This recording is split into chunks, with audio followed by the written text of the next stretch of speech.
मनुष्य भी बड़ा विचित्र प्राणी है। अपनों से नीचे के स्तर के लोगों को वो हे दृष्टि से देखता है, उनका उपहास उड़ाता है, उनसे बार बार कहता है कि तुम्हारा कुछ नहीं हो सकता, तुम भविष्य में कुछ नहीं कर पाओगे। जब मनुष्य के पास धन, संपत्ति, मान होता है तो वो दूसरों का आदर नहीं करता, परंतु वो एक बात भूल जाता है कि उससे भी अधिक शक्तिशाली कोई अस्तित्व में है, और वो है समय, काल। काल अपना चक्र कब बदलेगा ये कोई नहीं जानता। समय अपनी करवट कब लेगा ये कोई नहीं जानता। कोयला भी समय के साथ साथ हीरे में परिवर्तित हो जाता है। इसलिए जीवन में कभी भी किसी का भी उपहास नहीं उड़ाना चाहिए।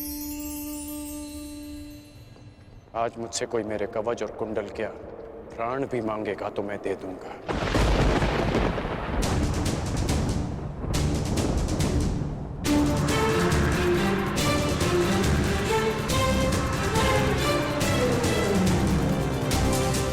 नहीं पिताश्री, मैं आपको ऐसा नहीं करने दूंगा, चाहे कुछ भी हो जाए। मेरे मार्ग से हटो, मेरे मार्ग से हटो और मुझे मेरा धर्म निभाने दो।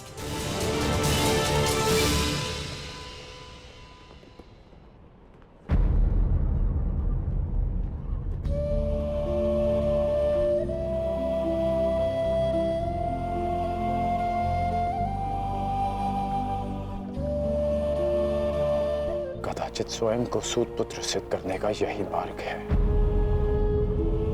कि मैं सूर्य से मिले इस आशीर्वाद को स्वयं से सदा के लिए दूर कर दूं।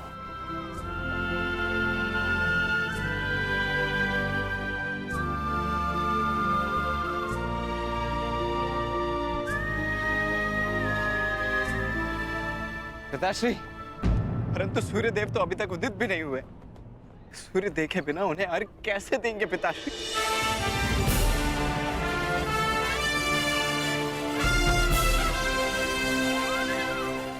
सूर्य उदय होगा और उनका प्रकाश पहले से अधिक तीव्र होगा, क्योंकि उस प्रकाश में उनके पश्चाताप और खेद की ज्वाला सम्मिलित होगी।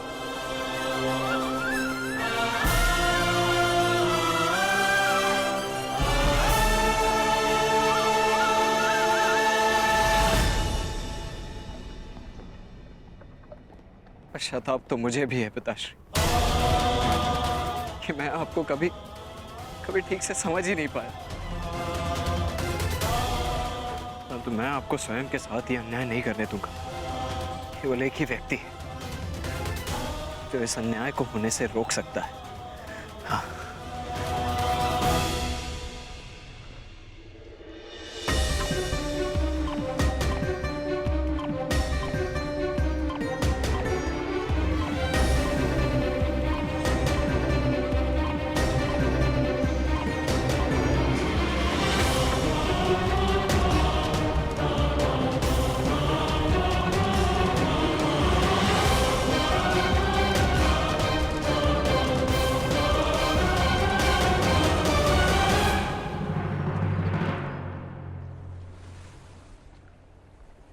सूर्यदेव, ये एक पिता का धर्म होता है कि वो अपने पुत्र को उचित मार्ग दिखाए। क्या अब एक पुत्र अपने पिता को मार्ग दिखाएगा? अपने पुत्र मुंह में अपने कर्तव्य से मुंह मत मोड़िए। प्रकट होइए सूर्यदेव, प्रकट होइए सूर्यदेव, प्रकट होइए सूर्यदेव, प्रकट होइए सूर्यदेव, प्रकट होइए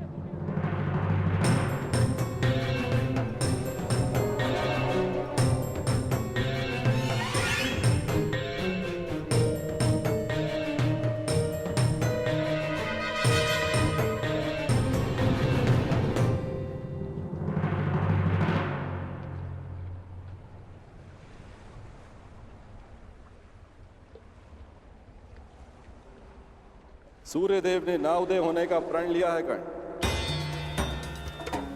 सूर्य उदय की प्रतीक्षा कर कर अपना समय व्यर्थ कर रहे हो कर्ण। सूर्यदेव अपना उत्तरदायित्व भूल चुके हैं। प्रकृति निर्मोही है और उसका संबंध केवल अपने कर्तव्य से है। और स्वयं सूर्यदेव भी इस प्रकृति का महत्वपूर्ण भाग है।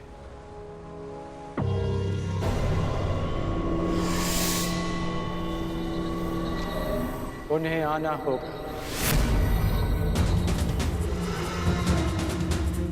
और आप जिस उद्देश्य से आए हैं, जिस दान की अपेक्षा से आए हैं, वो दान आपको अवश्य मिलेगा। इंद्रदेव।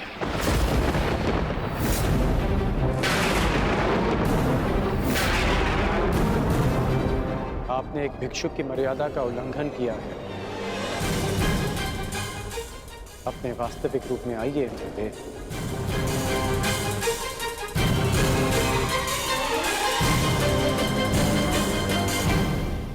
इसका अर्थ है कि सूर्यदेव ने तुम्हें पहले ही मेरे मंतव्य से अवगत करा दिया। परंतु आश्चर्य का, फिर भी तुम अर्घ देने, दान देने, भेंट देने चले आए अंगराज। सूर्यदेव ने वो किया जो एक पिता का धर्म होता है। आपने वो किया जो एक पिता का मोह होता है। और मैं वो करूंगा जो एक योद्धा का कर्तव्य होता है, वचन का पालन। और जब देवराज स्वयं भिक्षुक बनकर दान मांगने आए हैं, तो इस राधे के लिए इससे अधिक गर्व की बात और क्या हो सकती है। अद्भुत, बहुत अधिक आत्मविश्वास है तुम्हें तुमको। परंतु ज्ञात रहे, अति आत्मविश्वास नाश का कारण बन जाता है। विश्वास तो आप खो बैठे हैं कि जब तक मेरे पास कवच और कुंडल है, आपका पुत्र अर्जुन मुझे परास्त नहीं कर पाएगा। मेरे लिए यह गर्व की बात है कि अर्जुन मेरा सामना तब करेगा जब मेरे पास कोई सुरक्षा नहीं होगी। तभी मेरा वास्तविक कौशल उसके समक्ष आएगा। बहुत अहंकार है तुम्हें स्वयं पर अंगराज। भला मुझे किस बात का अहंकार होगा? कवच और कुंडल का? ये तो एक पुत्र को उसके पिता की ओर से एक सामान्य उपहार है। मेरा अभिमान, मेरा पराक्रम और कौशल है, जिसे अब आप भी देखेंगे और आपका पुत्र भी।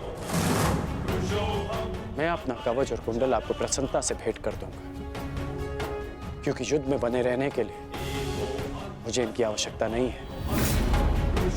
उसके लिए मेरा पराक्रम और मेरे गुरु का प्रशिक्षण ही पर्याप्त है। परंतु आपको दान लेने के लिए एक ब्राह्मण का रूप धारण करने की आवश्यकता नहीं थी। आपको देवराज होने की मर्यादा में रहना चाहिए था। मानता हूं कि मैंने पुत्र मोह में ऐसा किया, परंतु पुत्र मोह का अपराधी केवल मैं ही नहीं, कोई और भी है जो अपने कर्तव्य मार्ग से टिक रहा है।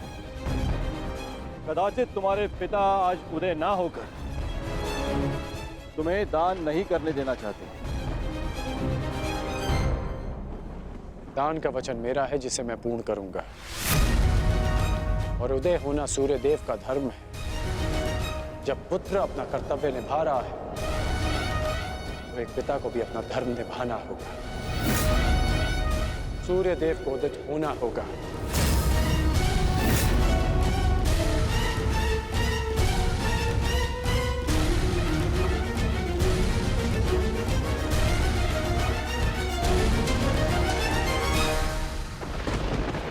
इस संसार को प्रकाश का दान देने का समय आ गया है। पिता वो होता है जो जीवन देता है। आप केवल कर्ण के पिता नहीं, इस जगत के पिता हैं।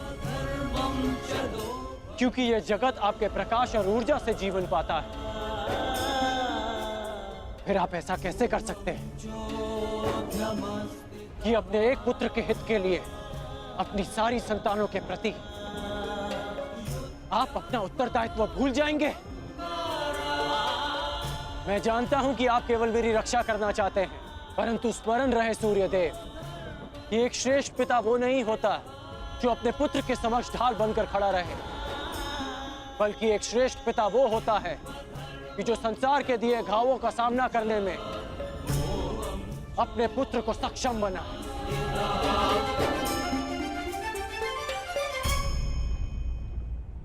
अवसर की प्रतीक्षा अवसरवादी करते हैं, छल करके अपना मंतव्य पूर्ण करते हैं।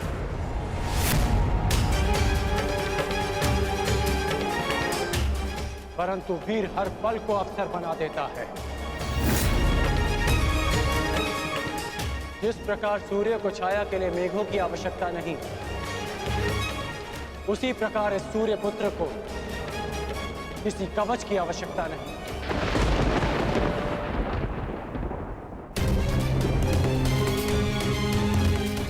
आपने अपना कर्म किया, अब मुझे मेरा धर्म निभाने दीजिए।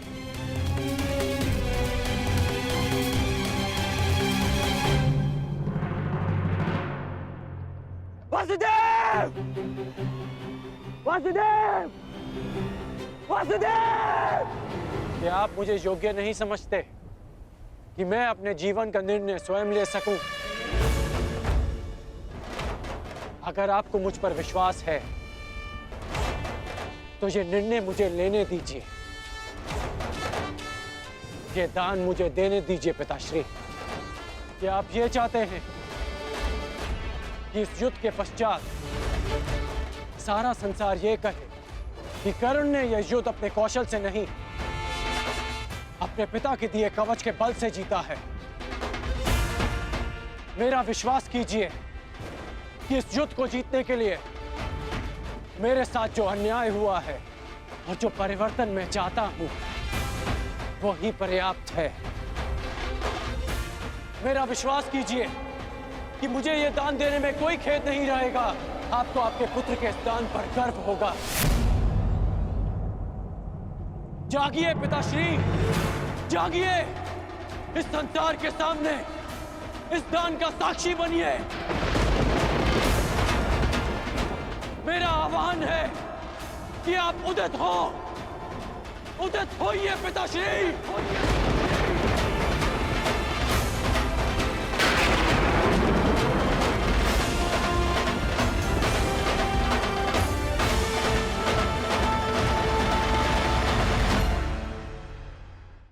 मेरा आह्वान है कि आप उदित हो, उदित होइए पिताश्री।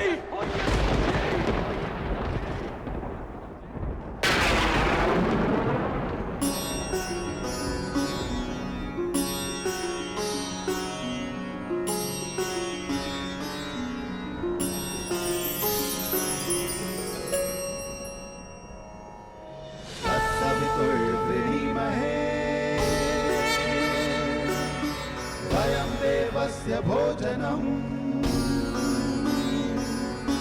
तत्सवितुर्वृणीमहे वयं देवस्य भोजनं श्रेष्ठं सर्वसाधकं दूरं भगस्य धीमहि विश्वानि देव सवितर्दुरितानि परशुवा विश्वानि देव सवितर्दुरितानि परशुवा यदा भद्रं तन्ना आसुवा यदा भद्रं तन्ना आसुवा।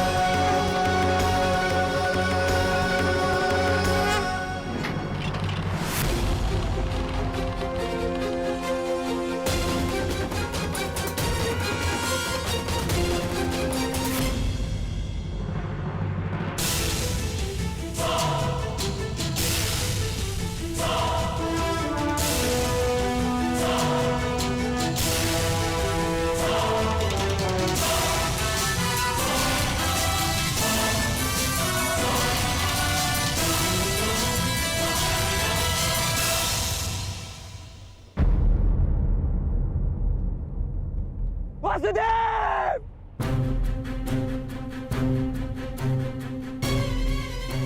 शत्रु पक्ष योद्धा होकर यहाँ क्या कर रहे हो? मैं तुम्हें अभी यहीं समाप्त कर दूंगा। शांत विकोदर,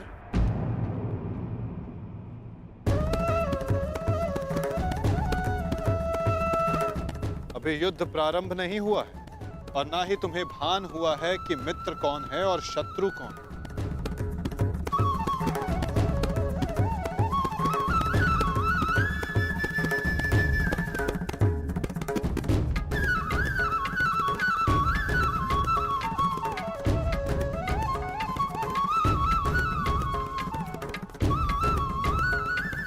मेरे साथ आओ वृषसेन।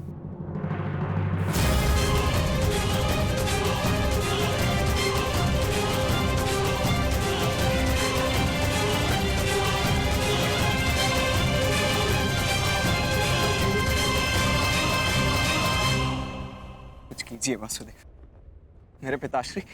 मुझे सब ज्ञात है वत्स। अभी कुछ क्षण पूर्व इंद्रदेव मुझसे भेंट करके गए हैं। फिर भी आपने ऐसा होने दिया क्यों? माधव, इसका अर्थ वो ब्राह्मण स्वयं इंद्रदेव थे?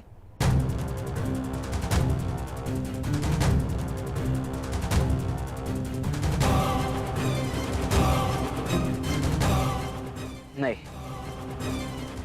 वो देवता नहीं, केवल एक पिता थे।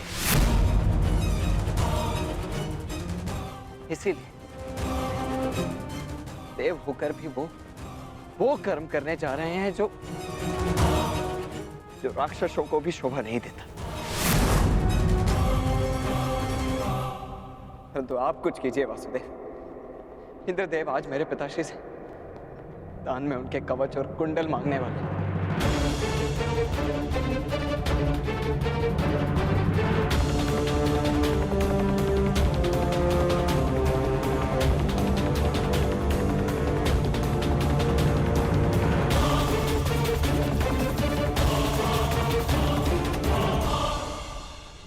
मेरे पिताश्री को ऐसा करने से रोक लीजिए,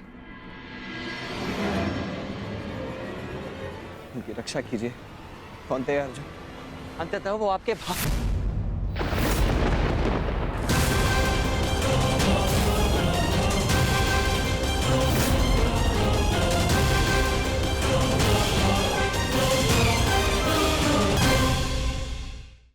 वो आपके भयंकर और एकमात्र प्रतिद्वंदी। क्या कवच छीनकर उनसे युद्ध जीतना चाहते हैं आप?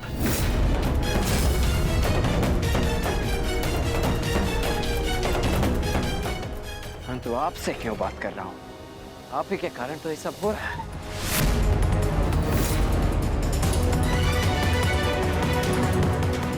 मैं भूल कैसे गया कि इंद्रदेव स्वयं आपके पिता हैं।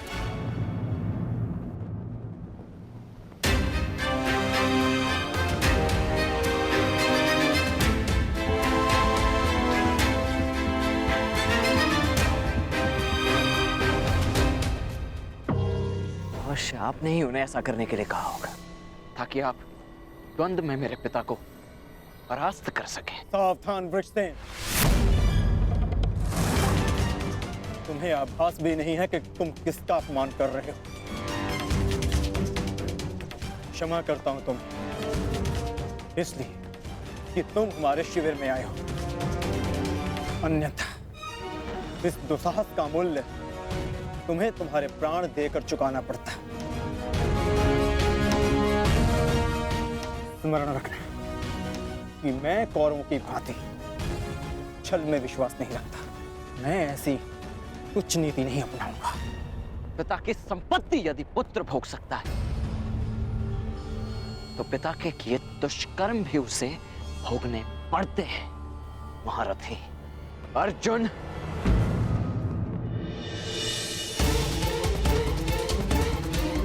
ये उचित नहीं हो रहा है माता। देवराज को ऐसा नहीं करना चाहिए था। मुझे इसी क्षण पिताश्री को रोकना होगा।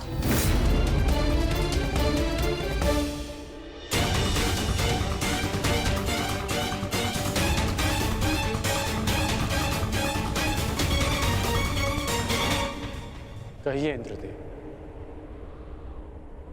क्या दान मांगने आए हैं आप?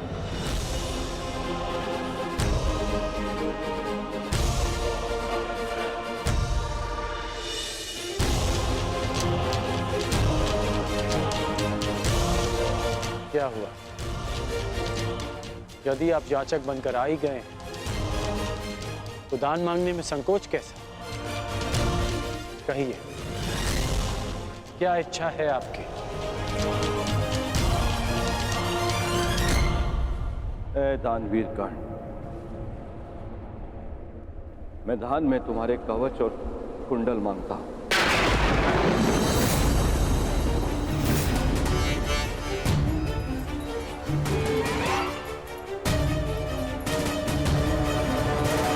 जो आज्ञा है त्रिदेव। आपने मुझसे दान नहीं मांगा, बल्कि मुझ पर उपकार किया। एक सूत पुत्र के पास स्वर्ण कवच रहने का क्या लाभ?